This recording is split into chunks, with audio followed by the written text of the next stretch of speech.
dia, boa tarde, boa noite, bom tudo. Para você que está nos vendo, estamos começando mais uma conversa aqui no nosso sofá azul na Casa dos Borboletas. Não estamos no estúdio, então por isso toda essa sonoridade externa que você está ouvindo é porque essa cidade de Belo Horizonte pulsa, Belo Horizonte, capital de Minas Gerais. A você que se inscreveu no nosso canal, tem nos seguido pelo YouTube ou mesmo no Instagram ou no Twitter. Então, muitíssimo obrigado e espalhe a palavra. Quero aqui que vocês, hoje a nossa conversa é com este grande camarada Hamilton Borges. Hamilton, bem-vindo, muitíssimo obrigado por ter topado fazer essa gravação, essa experimentação.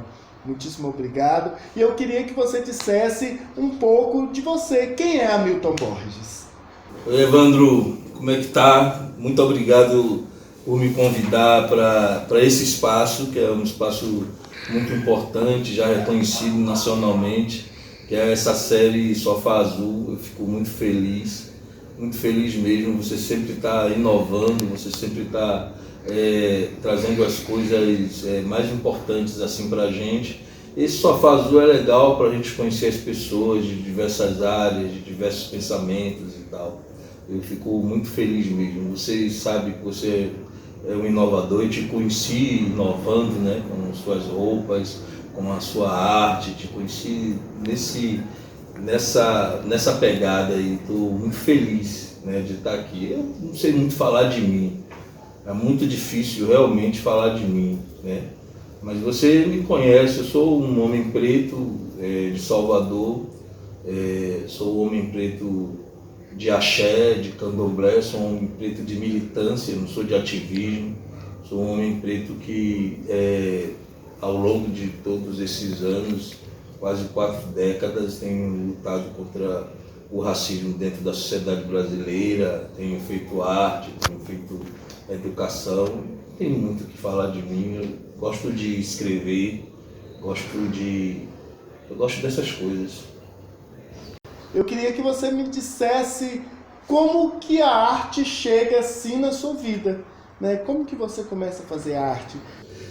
A arte na minha vida, ela surge no primeiro entendimento que eu tenho. Eu tenho uma memória muito antiga, é uma memória assim, minha avó assoviando, 6 horas da manhã, o sol nascendo, ela assoviando, passando café e minha avó cantando. Minha avó tinha uma voz muito linda, eu me lembro de uma música. A revolta talvez seja, o remorso talvez seja a causa do meu desespero. Você deve estar consciente do que praticou, me fazer passar essa vergonha com os meus companheiros.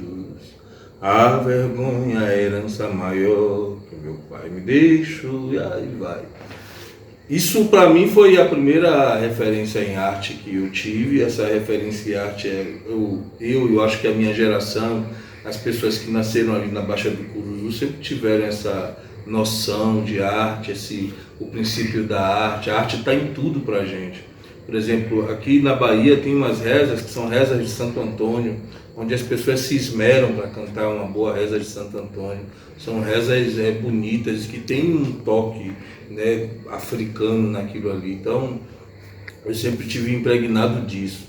E depois vem também esse negócio de escrever, né? Eu escrevi tardiamente, mas uma coisa que na academia, né, que eu aprendi aqui com o pessoal aqui, na literatura, se chama de repertório leitor.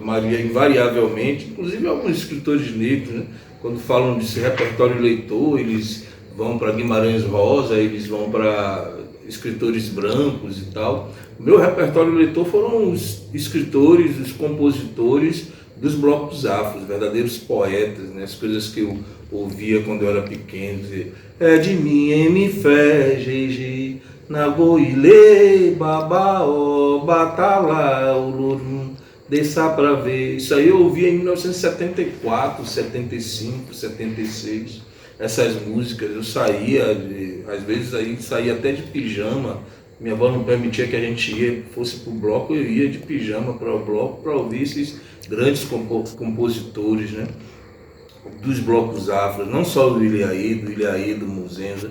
Tinha um bloco em particular, o Orumilá, que era um bloco fundado por Apolônio, e o irmão de Apolônio, eu sempre vou dizer que ele foi meu grande mestre na literatura e na poesia, que ele me dizia como era que eu deveria escrever poesia, e ele é um compositor maravilhoso, assim, as músicas que ele fazia, se Pastinha fosse branco, tudo era diferente, tornava-se nome de rua, mesmo estando presente. Nego, nego, nego, nego, nego, nego, nego, nego, nego, nego, não.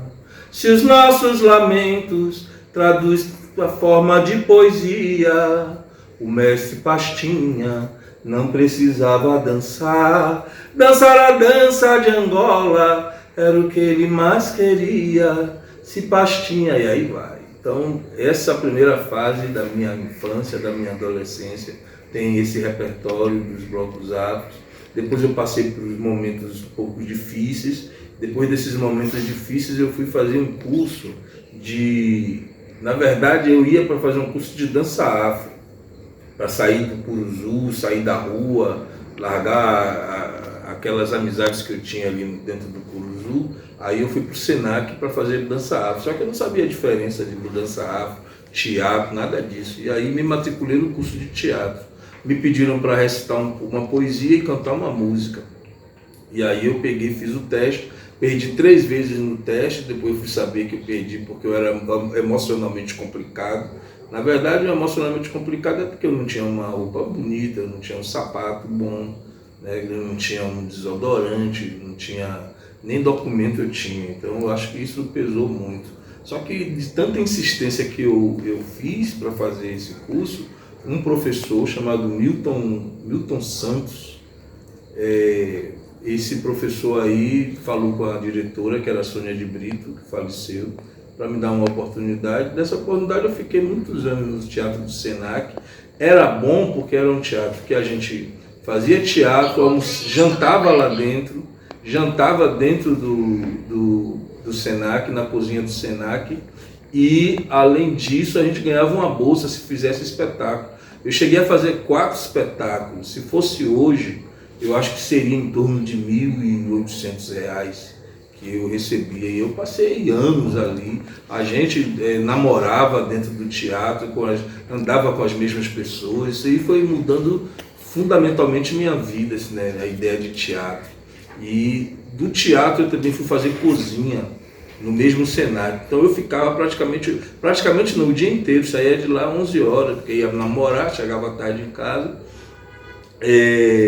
Fiz balé, fiz dança afro, fiz uma série de coisas. E depois, paralelo a isso, aí veio a militância, né, do movimento negro, veio a necessidade de fazer núcleos de base, né, de operar dentro dos núcleos de base, de passar os conhecimentos que eu tinha adquirido, etc, etc. Eu também queria que você dissesse para a gente como você vem para Belo Horizonte. Em 94, eu na verdade participei do SENUM, Encontro de Universitários Negros. Eu fui mestre de cerimônia no SENUM e eu conheci várias pessoas de Belo Horizonte que eram da organização que eu fazia parte. E sobretudo Ive aí de Belo Horizonte. E Julinho, né, que inclusive ele está numa situação bem difícil, que ele desapareceu, né? A filha dele sempre está procurando, a gente procurou ele aqui também em Salvador. Julinho é um grande amigo meu e ele disse assim, vamos para Belo Horizonte. Na verdade eu ia para Belo Horizonte para fazer uma oficina de teatro, que eu até fiz essa oficina de teatro no Sindicato dos Bancários, ficar ali durante um mês mais ou menos, e voltar para Salvador, mas eu acabei ficando em BH, do jeito que eu amei BH, do jeito que eu gostei de BH, eu acabei ficando em BH há quase 10 anos, dentro de Belo Horizonte, trabalhei em vários lugares, sempre relacionado à arte. Em 94 mesmo, 95, a gente fundou o Teatro Negro Atitude, fizemos debate sobre o teatro negro, fui trabalhar na Secretaria de Cultura, sempre trabalhando do ponto de vista do que se chama, né, hoje de periferia, sempre dentro das favelas. A gente fez várias coisas, né? E foi nesse caminho aí que eu te encontrei, que eu te conheci. A Belo Horizonte foi assim, um momento assim, dos mais importantes da minha vida. Foi um momento de renascimento, um momento de brilho, um momento de muito aprendizado. Belo Horizonte foi isso. Eu me lembro quando eu saí para Belo Horizonte. Na verdade era para eu sair em 93. Em 1993 era para eu ter ido, só que eu não tive a permissão de minha Iarorixá, minha mãe de santa. Ela disse, não vai não. A ficar aqui, aí ela fazia as coisas lá para eu ficar, e existia, né, uma obediência às sacerdotisas e aos sacerdotes, né, nessa época ainda existia muito, e eu obedeci, fiz o que ela disse que eu tinha que fazer. Quando chegou em maio de 94, ela me chamou e disse, não, se você acha que é uma coisa que vai dar para você, então vá, eu joguei aqui, vai ser bom para você. Então eu fui autorizado, cheguei em Belo Horizonte no dia 12 de maio de 94. Estava tendo comemoração, Dia Nacional contra a falsa abolição, né? Aí eu já cheguei recitando poesia nos palcos de Belo Horizonte, na Praça 7. Fui recebido por Ive. Eu viajei com uma farofa de frango dentro de uma vasilha dessa, acho que é tapoé que chama, hoje chama assim. E cheguei lá com muita fome, cansado, fui recebido por Ive, fui acolhido por Ive, fui acolhido pelo Movimento Negro Unificado, fui acolhido por todas as pessoas de Belo Horizonte. E quando a gente fala acolhido em Belo Horizonte, é acolhido mesmo, não é? Belo Horizonte não tem meio termo em relação a isso. As pessoas acolhem você, te recebem, né? Elas são muito generosas com você. Sou muito grato sempre ao povo mineiro. Inclusive fiz uma música para os mineiros em relação a esse amor que eu sinto por Belo Horizonte. Imediatamente eu cheguei a fazer militância, atuar dentro do Movimento Negro Unificado, procurar onde era que tinha as comunidades mais pobres.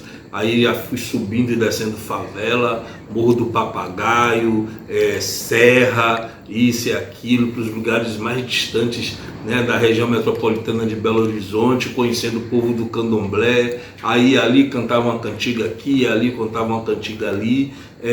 Então fui vivendo Belo Horizonte, exatamente vivendo Belo Horizonte, conhecendo Belo Horizonte na palma da mão. Isso foi muito importante. Fui convidado para trabalhar no processo de tombamento de terreiros, né, em 95. Coordenei a Marcha Brasília por Belo Horizonte, fui um dos coordenadores da Marcha Brasília, inclusive fui mestre de cerimônia da marcha lá em Brasília. Não tem foto, não tem vídeo, nada disso, mas aconteceu isso.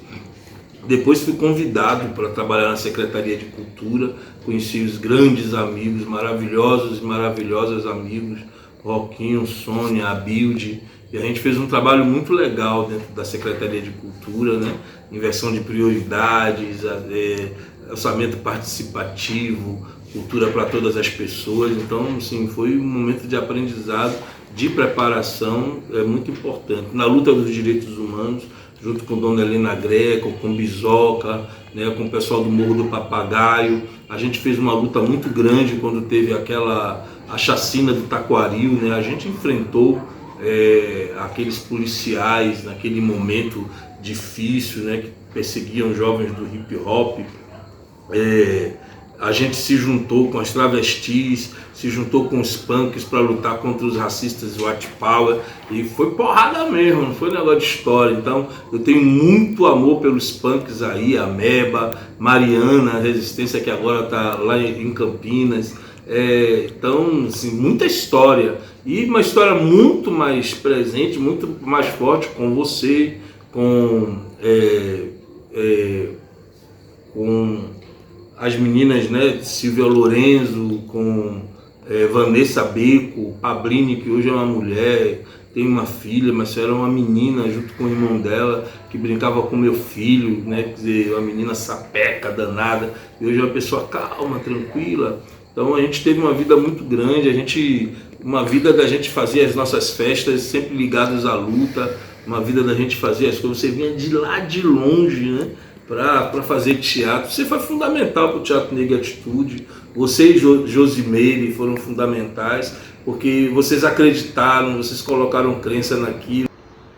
Borges, você também tem uma poética, né, maravilhosa, você escreve suas poesias, suas músicas, seus contos, e agora você lançou, né, recentemente um livro que eu queria dizer sobre ele, mas na contracapa eu acho que já diz tudo que eu queria falar, então eu lerei. Livro Preto de Ariel é narrativa vigorosa de forte tom social, denunciadora que consegue nos tornar cúmplices das reflexões, cúmplices das realidades, comprometidos com a vontade de mudança. Em havendo uma tese social de fundo, o texto é altamente atrativo e construído como narrativa da qual não se desvencilha facilmente. Os intervalos são encurtados pela ânsia de voltar a ler, pois é uma história que você quer ouvir, algumas vezes te fazendo contorcer-se na própria cegueira. Narrativa que envolve o doloroso realismo e imaginário baiano, mas para qualquer leitor, de qualquer lugar, de qualquer tempo, de uma verdadeira baianidade, muito além dos salões e do cacau, baianidade das ruas, do suor cotidiano, tantas vezes do sangue. O Livro Preto de Ariel faz esse convite a uma consciência dura, mas que nos ergue a cabeça com o coração. Eu queria, então, que você dissesse, Hamilton, como que você escreve, como que surge a ideia de você escrever um romance, de escrever o Livro Preto de Ariel? Aqui o Livro Preto de Ariel está aqui, que é uma bombinha, né? Uma bomba de 100 que a gente colocou aí, é um livro que ele conta a história, né, recente, né, da situação que a gente vive aqui em Salvador, que é uma situação pesada, uma situação dura, mas ele surgiu assim, ele surgiu o seguinte, aqui também tem outro livro que é o Teoria Geral do Fracasso, de poesias, ele surge assim, eu tinha desistido desse negócio de disputar o mercado livreiro, né, editorial. Tinha desistido, eu até falava que era poeta aposentado, estava andando falando isso. E aí duas pessoas muito importantes, né? Uma foi a Andréa e outra a Luísa Alencar. Essas pessoas, a Andréa é minha esposa, essas pessoas, Luísa Alencar é um amigo do Rio de Janeiro, eles reuniram meus escritos, organizaram meus escritos, né? Eu já tinha perdido as esperanças de escrever, porque Evandro não sabia o caminho das pedras, não sabia como era que funcionava. Achava que escrever livro era uma coisa sacerdotal, que era uma coisa, como é que chama, que a gente não alcançava, inalcançável, porque é isso que um certo snobismo de alguns escritores brancos e até negros colocam, né, a literatura como tão sagrada como a própria Virgem Maria, que você não pode nem tocar nela. Então a literatura não é isso, é fácil escrever, basta você se juntar com as pessoas, não é tão caro, você pode ter uma literatura independente. A gente criou um selo independente, criamos uma editora, que é a editora Reaja. Eu escrevi esses livros, traduzimos alguns outros livros, e aí num debate, né, com uma professora daqui de Salvador, ela falou que não tinha tantas pessoas, não tinha pessoas que escreveram romance, pessoas negras que escreveram romance na Bahia. Só 2 pessoas ao longo de todos esses séculos, 2 pessoas teriam escrito um romance, porque o romance é muito difícil de escrever, é muito tenso e é muito caro. Era a professora Luciana Moreno. Eu resolvi escrever um romance. Eu resolvi, aceitei o desafio e resolvi escrever um romance. Não tinha muita certeza de como era que eu ia fazer, foi muito difícil, foi pesado, mas eu consegui escrever e o romance tem tido sucesso. Eu gosto dele. A arte sempre foi um instrumento de militância, assim. Você também sempre usou a arte nessa perspectiva, né, de combater a opressão, principalmente a opressão em cima do povo negro. Então eu queria que você dissesse um pouco da Reaja para nós. A Reaja é uma organização política que atua contra o genocídio do povo negro. A gente tem atuado desde 2005, atuado em várias frentes poderosas. A gente atua dentro do sistema prisional, a gente atua nas comunidades, a gente atua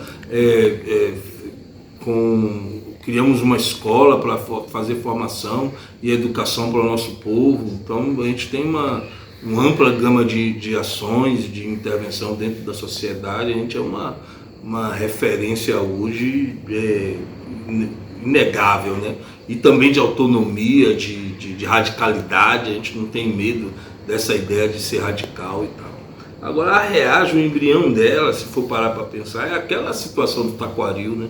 A gente se reuniu, não sei se você vai lembrar disso, a gente se reuniu com aquelas mortes do Taquaril, mas aí apareceram outras mortes, outras situações de violência. A gente foi para lá, para aquela igrejinha, né, que era uma delegacia lá que tinha uma sala de tortura, e a gente ali, Dona Helena Greco e Bisoca batendo, e a gente por trás também fazendo o nosso. Então tem esse embrião, né, aí, que era aquela palavra de ordem do jornal do MNU, reaja ou será morto, né? Como é que chama? Aí a gente pegou aquilo ali e aí deu seguimento. E continua na mesma situação. Você lembra, né, que lá a gente fazia essas ações. Nós fizemos o primeiro encontro da juventude negra e favelada, né? E aí esse encontro da juventude negra e favelada a gente achava terrível que os jovens fossem tutelados pelos adultos. Então eram jovens, meninas de 17 anos, Xindalina Barbosa, filha de Milton Barbosa, dando oficina, ela com 17 anos, pessoas de vários lugares, jovens de vários lugares trocando informação. E esse jovem hoje, a gente vai ver aí, são grandes militantes, grandes referências de Belo Horizonte, Vanessa, Beco. Ai, é isso, né? Então, vocês que seguem o canal, a nossa conversa aqui é curta, infelizmente. Vamos já encerrando aqui esse nosso bate-papo com Hamilton Borges, hoje de uma forma muito especial, né, em função do nosso isolamento. Hamilton está lá em Salvador, eu aqui em Belo Horizonte, mas nós estabelecemos essa conversa. Hamilton, muitíssimo obrigado desde já pela sua disponibilidade, pela sua cumplicidade, por toda a importância, né, que você tem na construção, tanto minha quanto de várias outras figuras aqui de Belo Horizonte. Hoje a gente está aí nesse processo dessa militância e vários de nós aprendemos com você. Então, assim, muitíssimo obrigado por ter dividido esse momento aqui conosco. Eu sempre peço para as pessoas falarem um poema, uma receita, deixarem uma frase. Eu queria te pedir para cantar. Nós vamos encerrar hoje ouvindo o Hamilton cantar, que canta belíssimamente, então não podia deixar de perder, né? Não podia perder essa oportunidade. Então, já desde de antemão, agradeço a todos vocês, para vocês que nos acompanharam, bom dia, boa tarde, boa noite, bom tudo para você. Obrigado, Brasil! Estou nessa palavra, difundo essa palavra, irmão dessa palavra Ogum. Estou nessa palavra, difundo essa palavra, irmão dessa palavra Ogum.